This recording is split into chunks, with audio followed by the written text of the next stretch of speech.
When I went to deposit money, I came across a QA post. The title was, "Have you ever done anything outrageous behind your husband's back?" One commenter said, "I'm pregnant with my first love's child, and we even got a marriage certificate, but my boyfriend is still depositing money into our joint account. He's really so foolish, thinking that once he saves up enough for the dowry, he can marry me. There's already $670,000 in the account. Once he deposits $880,000, I'll secretly withdraw it." I was about to like the post when, just at that moment, I checked my account balance. Not a penny more, not a penny less, exactly $670,000. Holy shit. My girlfriend's already married and has a kid. Chapter 1. When I realized the situation, my first reaction was to deny it. Willow and I had been together for almost 3 years, and our relationship had always been stable. Not long ago, we even met each other's parents. There's no way she could be the cold-hearted marriage scammer in that post. I returned home, full of confusion, and thought I would find an opportunity to ask Willow about it. But before I could even take off my coat, Willow came over to me. She said, "Hubby, I just deposited $1,000 into the joint account. How much are you planning to save this month? Your salary is higher than mine, so you should be able to save more, right?" Willow waved her phone, eyes full of expectation, looking at me. Instinctively, I reached into my bag and touched the thick envelope inside. Today was the end of the month, and I had received a bonus of $30,000 for signing a big contract. I had planned to deposit that money, bringing the total to $700,000, but on my way to the bank, I accidentally came across that post. The excitement I felt when I received the bonus earlier that afternoon vanished completely the moment I saw it. I couldn't believe there could be so many coincidences in the world, and I wasn't sure I could trust human nature anymore. Once the seed of suspicion was planted, it grew uncontrollably. I took a deep breath and put on a dejected look as I said, "Willow, my performance wasn't good this month, so I didn't get the bonus. My mom was sick the other day, so I just transferred $6,000 back to her." As I spoke, I carefully watched Willow's expression. Her lips, which had been raised in a smile, slowly dropped, and her dark eyes began to scan me up and down. She pouted and said, "You used to save $20,000 to $30,000 every month. Are you not planning to save anything this month?" Willow's voice grew colder as she continued, "If you don't save money, when will you ever have enough for the dowry? When will we be able to buy a house and get married? Do you even want to marry me?"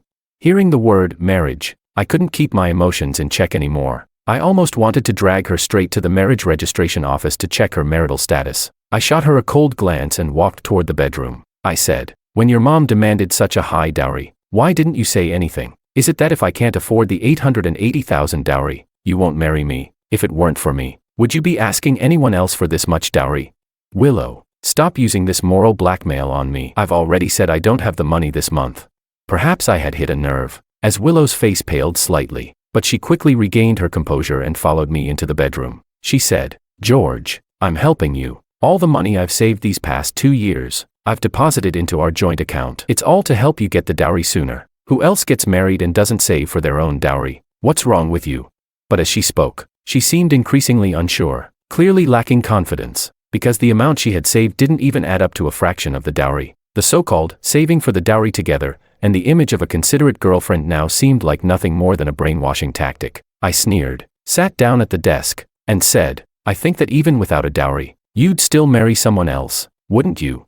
I knew very well that if I asked her directly, Willow would never admit it. She might even turn it around and accuse me of being suspicious and paranoid. I needed to come up with a way to get her to admit it on her own. Chapter 2. When she saw I wasn't moved, Willow came over and grabbed my arm. She said, "Your base salary is over $20,000 every month, so even after transferring $6,000 to your mom, you should still have some left over. After we deduct the $5,000 for our regular expenses, the rest can be saved." Willow hadn't mentioned this before, but now that she did, it hit me like a ton of bricks. Almost all of our monthly living expenses were being paid by me.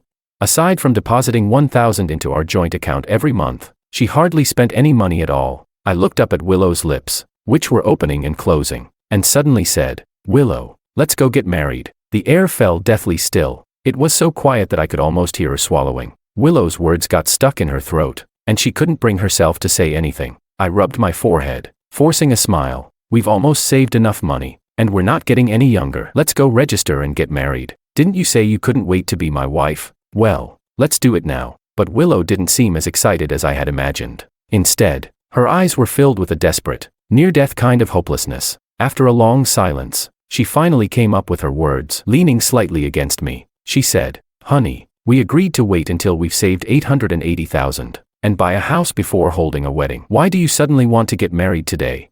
If we rush into it, it will mess up all our plans. She looked at me with nervous eyes, clearly afraid that I was serious, but in the next moment, I pulled out the ring I had already prepared from the drawer, took her finger, and slowly slid it on. I said firmly, I'm worried that if we don't get married soon, you'll marry someone else. It was a joke, but it felt like it pierced Willow's heart. Her legs went weak, and she collapsed onto the floor. She said, honey, marriage is a big deal. We should take our time and think it through. Your mom's been sick recently, right? She probably doesn't have the energy to discuss our wedding. Willow didn't even dare to look me in the eye as she spoke. Her gaze kept darting away. I gave her shoulder a reassuring pat, saying with a sense of duty, it's because my mom is sick that I want to marry you now. To cheer her up. For my mom's health, you wouldn't say no, would you?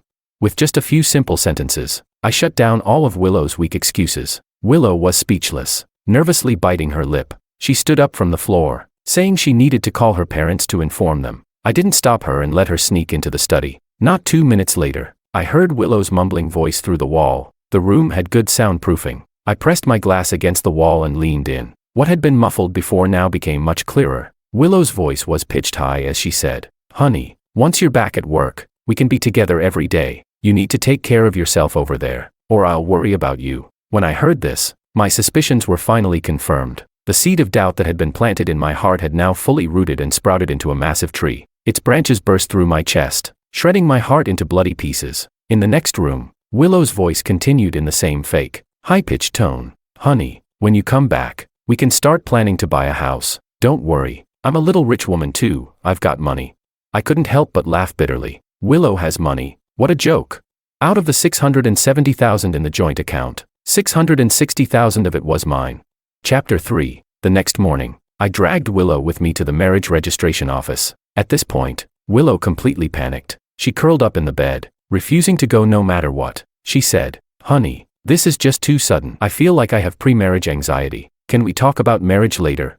Honestly, I wasn't planning to force her into it, but the way she was acting confirmed what I already suspected, her betrayal. I let go of her arm, and without warning, I threw her back onto the bed. I said, fine, you stay here and be anxious. I've got some things to take care of. When you've thought it through, we'll go get the marriage certificate. Willow obediently nodded, her face showing a mixture of relief and survival. She reached out, trying to grab me, her tone filled with concern. She said, honey, be careful on the road. I love you.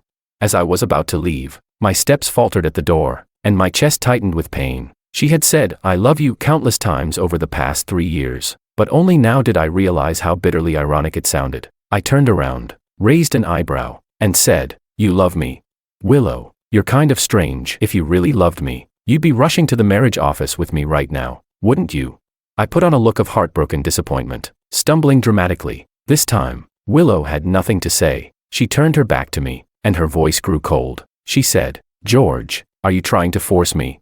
I didn't answer her question. When it comes to acting, sometimes less is more. I drove to the real estate office I had visited countless times before. On the way there, I transferred all the money that was mine from our joint account. In total, it was $660,000, every penny of my savings from the time I graduated until now. Since Willow had no intention of marrying me, then I didn't need to get married either. If the dowry wasn't required, then I could buy the house myself. The good news was that the apartment I had been eyeing had dropped in price. With just a $600,000 deposit, I could sign the contract and finalize everything right away. Without hesitation, I signed the purchase agreement. As I signed the last document, my phone screen lit up. It was a call from Willow. Without a second thought, I rejected the call and continued to flip through the documents, carefully checking them. It was clear that Willow had noticed the money was gone from our joint account and was now trying to confront me. Seeing that I wasn't answering her call, she sent me a message. George, why is the money in the joint account gone? This is our joint property. Why didn't you inform me before transferring it? Hurry up and transfer the money back, or I won't forgive you. I didn't reply to her messages. Instead, I watched as her WeChat steps went from 0 to 10,000, clearly frantic, running around looking for me. Even if she racked her brain, she would never guess that I was buying a house. Once the housing procedures were completed, I slowly made my way home. Willow wasn't home, probably out looking for me. I sat quietly in the living room, watching my phone light up and turn off repeatedly. At that moment, many memories flooded my mind. I thought back to how Willow and I met, got to know each other, and fell in love. I had believed that we liked each other and that we could go all the way. But that post had slapped me in the face. pulling me back into reality, and revealing Willow's true nature. The sound of a message notification from the study pulled me back from my thoughts. I touched my cheek and realized it was wet with tears. I pushed open the door to the study and found that Willow hadn't even logged out of WeChat on the computer. At the top of her chat list were two people, me and her first love, Makoto. Chapter 4. Willow kept sending me messages, but as she frantically searched for me, she didn't forget to reply to Makoto's messages. Makoto wrote, "Baby, be careful when you go out. You're pregnant now. Don't bump into anything." She replied, "Darling, don't worry. I miss you. Love you." My once calm heart was now burning with rage. Willow and her first love even had a child. And here I was, not even knowing when she secretly registered their marriage or when she had a child behind my back. A few minutes later, Makoto messaged again. "In 2 months, you'll start showing. When are you going to tell that guy the truth? Now that we're married, it's not appropriate to keep living with him, is it?" When I read this message, my heart skipped a beat. I had assumed the other man was the one Willow had cheated on me with. I even thought about contacting him to expose Willow's true colors together, but now, it seemed unnecessary. Trashy people like them were naturally a perfect match. They were both no good. At that moment, another WeChat message popped up. It was from Willow's mom. She asked, "Willow, how is it that you can't even handle one man? Didn't I teach you anything?" The mother, who always acted so caring towards me, was also in on it. I gasped, leaning against the table for a moment to steady myself. Everything I had experienced in the past 3 years was a carefully designed scam. They had really gone to great lengths for a few 100,000 yuan. I noted down Makoto's WeChat contact and quietly left the study. Half an hour later, Willow rushed home, panting. When she opened the door, she was still cursing at me. She yelled, "How dare you touch my money? You're such a jerk. When he gets back, he'll have to kneel and apologize to me." I calmly leaned against the dining table, sipping my water, and asked, "What's this? You want me to kneel?" Willow froze in her tracks. She frowned as she looked at me, fuming. She stormed over and grabbed my sleeve. She demanded, "George, where did you transfer our money to?"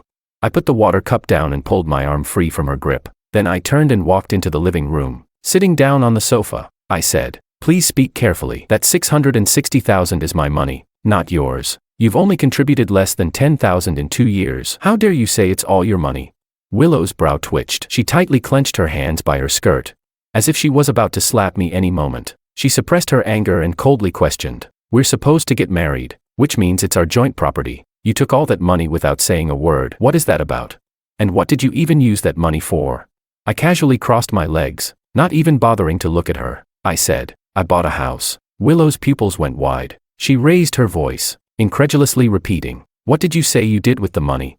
I hated talking to a broken record, so I didn't bother replying. Picking up my phone to play a game, Willow couldn't hold it in anymore. She rushed forward and slapped my phone out of my hands. The phone hit the ground with a loud thud. Its screen instantly cracked with several lines. Willow shouted at me in a breakdown, "You used the money to buy a house. What about me?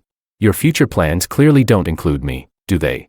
Just as I expected, Willow was trying to flip the blame on me, making it all my fault. I was annoyed and, without thinking, raised my hand and slapped her across the face. The sharp sound of the slap echoed through the room. I have to admit, slapping her felt strangely satisfying. I spat at her in disgust, muttering, "Shut up. Who gave you the right to speak to me like that?"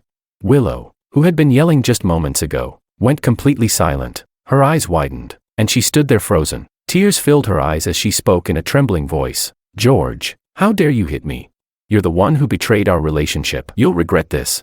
Chapter 5. I picked up my phone and sat back down on the sofa. I reminded her calmly, "I bought this phone for 10,000 yuan. Remember to reimburse me. Don't even think about trying to skip out on it. We have cameras at home. If you don't pay me back, I'll sue you." Willow was furious and was about to rush at me again to argue. She angrily raised her hand, but in the end, she couldn't bring herself to strike me. Instead, she grabbed something off the table and hurled it at the corner camera. She yelled, "George, you're so selfish and calculating. How could I possibly want to marry someone like you, who's full of schemes?" The person I once held in the palm of my hand now belittled me to nothing. I decided to treat her words like the barking of a dog, not wanting to waste more time arguing with her. I pulled out the property purchase contract and gave her a cold smile. I said, "Willow, I'm not saying I can't add your name to the property title. You know, I really don't care about the money. I only care about you." I forced down my disgust, speaking in a soft tone as if everything I'd done today was just out of spite. Willow, who had been throwing a tantrum just moments ago, suddenly hit the brakes and knelt in front of me. She looked up at me, her eyes darting around rapidly. She said, "Honey, Have you changed your mind? You don't know what kind of house I want. How about we return this one and go buy it together after a while? I leaned back, relaxed, and stared at her. I replied, no need to return the house. As long as we get married, this house will be half yours. Willow's eyes sparkled. Even though she was trying to hide it, her greed was impossible to disguise. I stroked my chin and hesitated for a moment before speaking again. Actually, my dad already said he'd give me an 880,000 yuan dowry for our wedding, so I didn't have to save up for the house. Willow, think carefully about whether you want to marry me. Willow seemed a bit unhappy and didn't answer right away. Before she could respond, I got up and went to my room. I locked the door from the inside without saying another word. Soon, I could hear Willow's voice on the phone in the next room. This time, I wasn't interested in eavesdropping anymore. There were only two possible outcomes for this. 1. She would break up with me and give up the house and money. 2. She would pretend to marry me to calculate her way into my wealth. Either way, I had ways to make her family's life a nightmare. Half an hour later, a tentative knock came at the door. Willow was outside. Her tone softer now. She said, honey, let's get married. My parents just checked the auspicious wedding dates, and we can do it at the end of next month. What do you think? It seemed like she was planning to fake a divorce with Makoto. Good. I didn't open the door, instead responding from behind it. Sure, but you'll have to pay me back for my phone. Less than 3 seconds later, Willow transferred 10,000 yuan to me. I accepted the payment with satisfaction and couldn't help but laugh out loud. I said, I also called my dad earlier. He said our family's rule is that we can't live together before we get married. You should go look for a place and move out as soon as possible. For the past 2 years, Willow and I had been living in a shared rental. It was a 2-bedroom apartment with a not-so-cheap rent. Willow hesitated for a moment, then leaned against the door, trying to negotiate. Honey, how about you move back home? I'm fine staying here. It's convenient for work. This was ridiculous. I had been paying the rent for the past 6 months, and I had just paid for the next quarter. How shameless could she be to ask such a thing? My tone was firm, without hesitation. No, unless you pay me back for the rent for these past 6 months. Chapter 6. Willow knew she was in the wrong, so the next day, she quickly packed up and moved out. For the next few days, Willow hardly contacted me. She called once, saying she needed to go on a business trip to another city for a few days. I could see through her clearly. She was planning to divorce Makoto, but I still agreed without hesitation. Before hanging up, I made sure to remind her, Willow, my dad said that once you're back, he'll transfer the dowry to us. On the other end of the line, Willow's voice immediately softened. She coyly responded, honey, when I get back, I'll go home with you to see Mom. I didn't respond, simply hanging up the phone coldly. The night Willow left, I received a friend request. It was from Makoto. I hadn't even gone looking for him, yet he came knocking on my door. As soon as I accepted his friend request, Makoto flooded me with several messages. He said, let me tell you the truth. Willow and I are already married. If you're still with her, that's damaging our marriage, and it's illegal.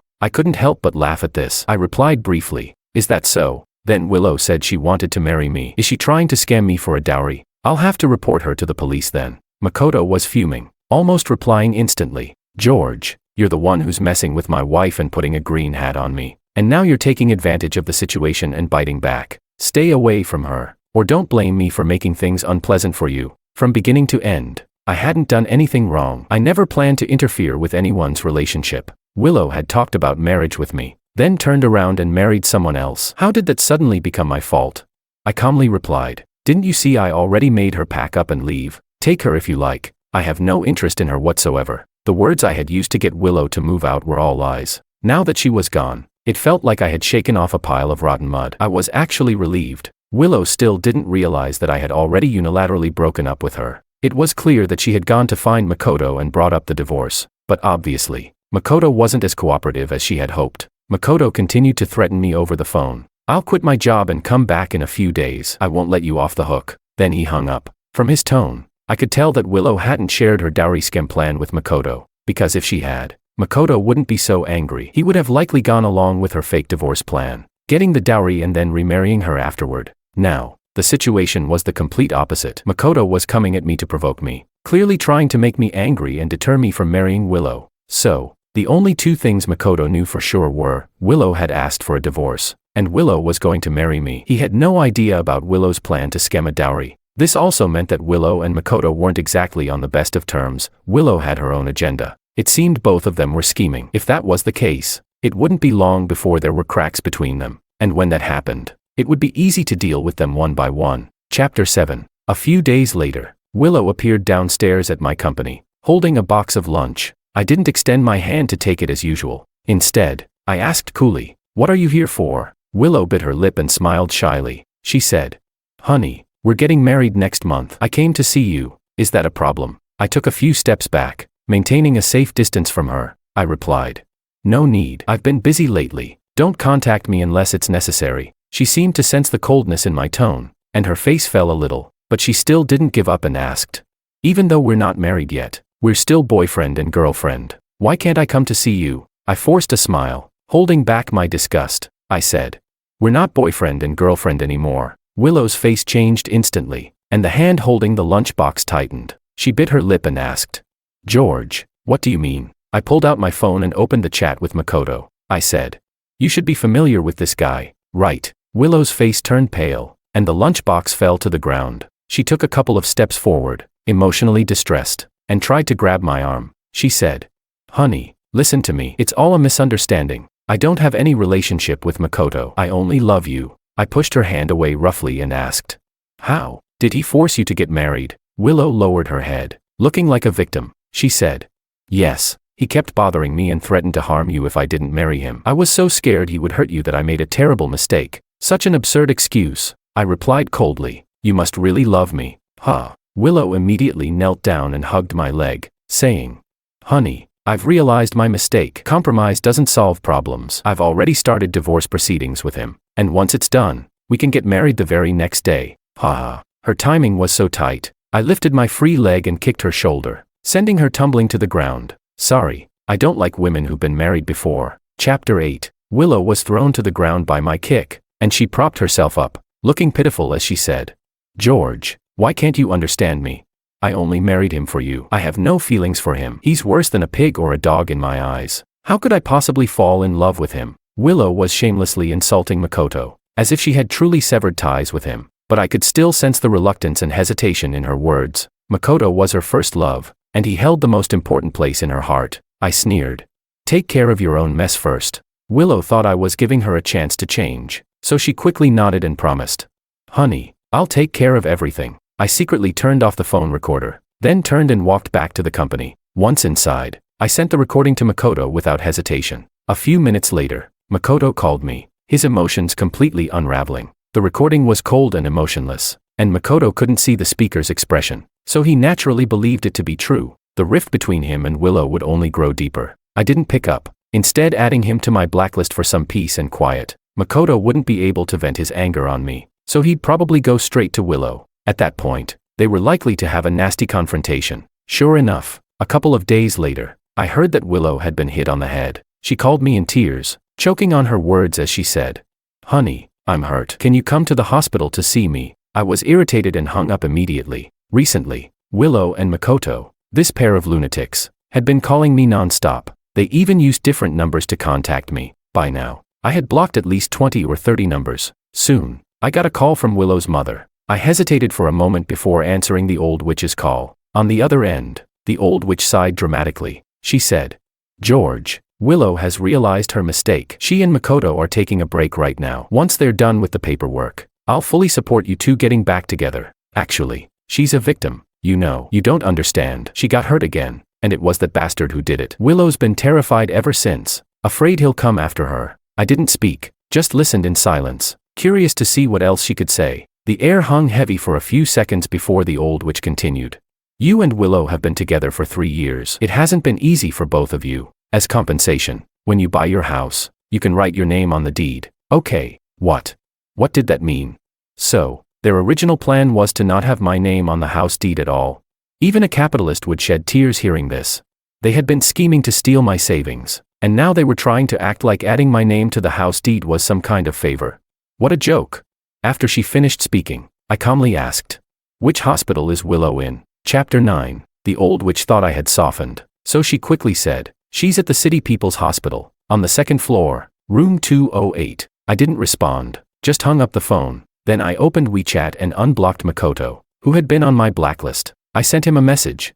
"Willow's in the hospital. Here's the location. As for your issues with your wife, I'm not going to get involved. Wish you both happiness." Makoto almost instantly replied, Willow is dead for sure. I drove to the hospital. Surprisingly, I arrived before Makoto did. As I turned the corner of the corridor, I saw Willow being supported by her mother. Not far ahead, the old witch spoke venomously. You didn't tell Makoto how much money we'll get, did you? Even if you still like him, don't tell him. This money has to be for us, not him. Willow touched the several layers of bandages around her head and reluctantly spoke. Don't worry, Mom. Makoto doesn't know anything. He thinks I'm just regretting it, wanting to go back to George and live a good life. Once the money's in our hands, I'll go find him. It'll be fine. Just as I had guessed, the Lu mother-daughter duo hadn't told Makoto the truth, all because of the money. So, in Makoto's eyes, Willow had betrayed him and wanted to get back together with me. No wonder he was so furious that he ended up smashing Willow's head. As I diverted my gaze slightly, I saw a figure rushing down the corridor. Makoto was walking so quickly, sparks seemed to fly from his shoes. I quickly stepped aside and put on my mask. Makoto stormed past me, his pants swishing in the wind. I could almost feel his anger through the rush of air he left behind. The next moment, Makoto's furious shout echoed down the hospital corridor. Willow, stop right there. You had the guts to ask for a divorce, but now you don't have the guts to face me. Chapter 10. The Lu mother and daughter turned around at the sound, and saw Makoto charging toward them, full of rage. Willow, terrified, pulled her hand away from her mother's and tried to run into the hospital room. Her mother attempted to stop Makoto, but was shoved roughly aside. Makoto shouted, "Get out of my way. I'm here to deal with your daughter, not you." The old witch's shoulder slammed into the wall with a loud thud. She covered her shoulder, curling up in pain on the ground. Losing her strength to stop him, she cried out, "This is bad. This is bad. Someone call the police.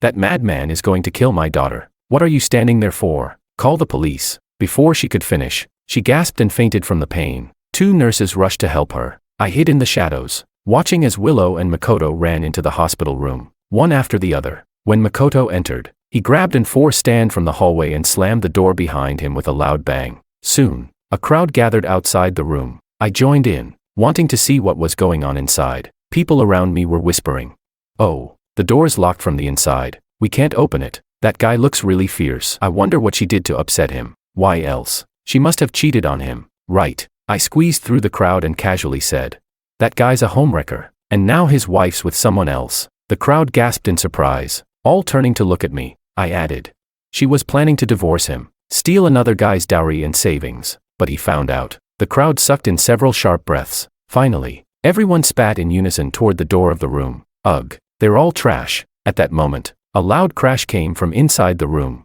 followed by a heart-wrenching scream. Willow's agonizing voice echoed through the hospital corridor. My stomach hurt so much. I stood on tiptoe, peeking through the glass on the door to see what was going on. Willow was crouched behind the door, trembling as she clutched her stomach, trying to open the locked door. Her hands were shaking from the pain, and as she tried to unlock the door, she shouted, "Someone, get the doctor. I'm bleeding." Chapter 11. The door was suddenly thrown open. It was then that I saw Willow's skirt, soaked with blood. The crowd around her quickly scattered, afraid of being tainted by her misfortune. I too took several steps back, moving to a place where she couldn't see me. Willow, her face as pale as a ghost, leaned against the doorframe and shouted, "Where's the doctor? Where's the nurse?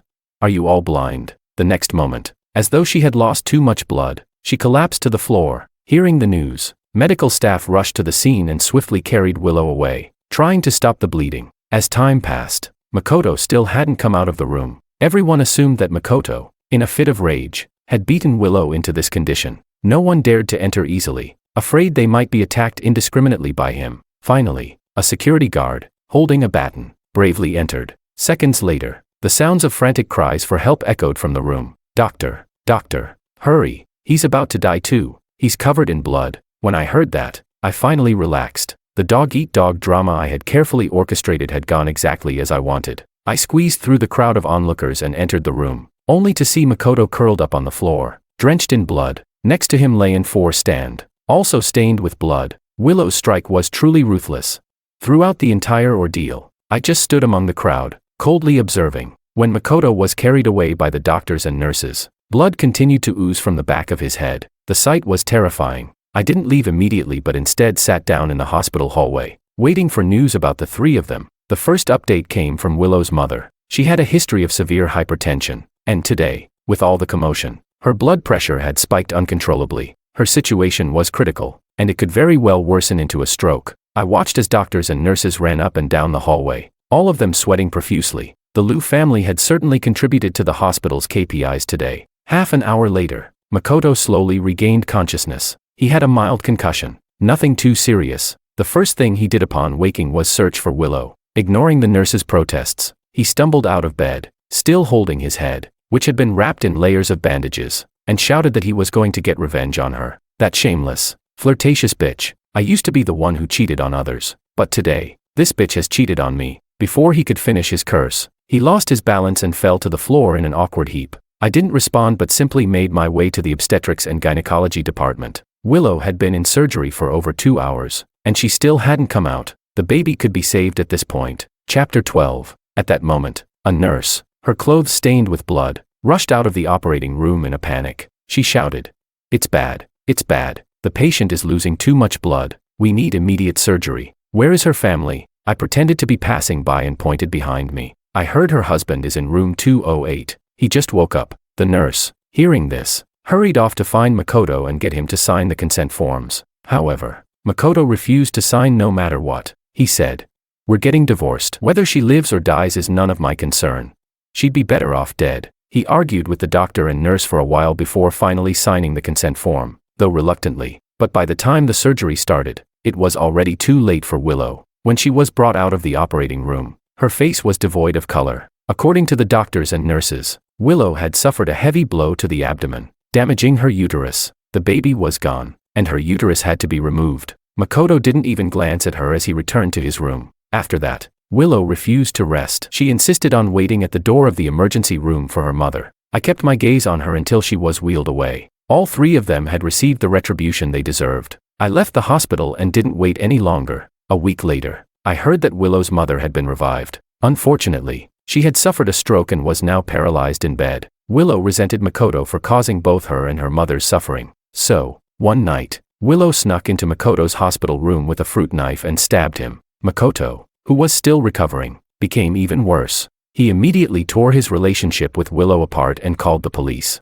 Eventually, Willow was arrested for intentional injury. During the time Willow was detained, no one cared for her mother. I had a key to their house, so I secretly went to check on her once. Her mother was lying in bed, alone, unable even to drink water. The room was filthy and smelled awful, making me feel nauseous. When she saw me, a flicker of recognition appeared in her cloudy eyes. She tried to speak but couldn't get any words out. I leaned against the doorframe, smiling at her, and said, "I'm just here to return the key. Don't worry, you won't die. Willow will be out in a couple of days." With that, I turned and left without sparing her another glance. After Willow was released, it was also the end of her and Makoto's cooling-off period before their divorce. On the day they got their divorce certificate, Willow appeared downstairs at my office, wearing a diamond ring. From a distance, I saw her figure, and all I felt was disgust and hatred. Without realizing it, I had completely lost all attachment to Willow. A painless breakup was the best outcome. I didn't go out to meet her. I just called security to have her removed. Willow's plan had failed at the very first step. One mistake led to another, and she had no chance of winning anymore. I would never look back, nor would I forgive her for her betrayal and manipulation. Willow was completely dumbfounded. She had no idea how long she stood there, waiting in front of my office building. It wasn't until nightfall that she finally left. Dejected, I heard that Makoto had left the city, cutting off all ties with Willow. In fact, if the two of them had been honest from the start, they wouldn't have ended up like this. But sadly, they were both too selfish, too concerned with profits and losses. Willow lost her job because of her detention, and with her mother paralyzed at home, she had no choice but to stay and take care of her. As time passed, her already limited savings ran out. 3 months later, Willow contacted me again, hoping to reconcile. I knew very well that Willow hated me deep down. Her attempt to get back with me was simply a ploy to manipulate me into giving her my money. What she didn't know was that I had seen her alternate account. A few days ago, she posted a request for advice. The topic was, how to win someone back and trick them into giving up all their savings. The post had garnered many responses from women with similar intentions. Willow had clearly studied them carefully. When she called me, I was on my way back home to reunite with my parents. I smiled softly and calmly responded, "I've already gone back to my hometown." On the other end of the line, Willow sounded incredibly humble. She pleaded, "George, when will you come back? Don't leave me. Can't we talk properly this time?" I replied, "I'm not coming back. We will never see each other again in this lifetime."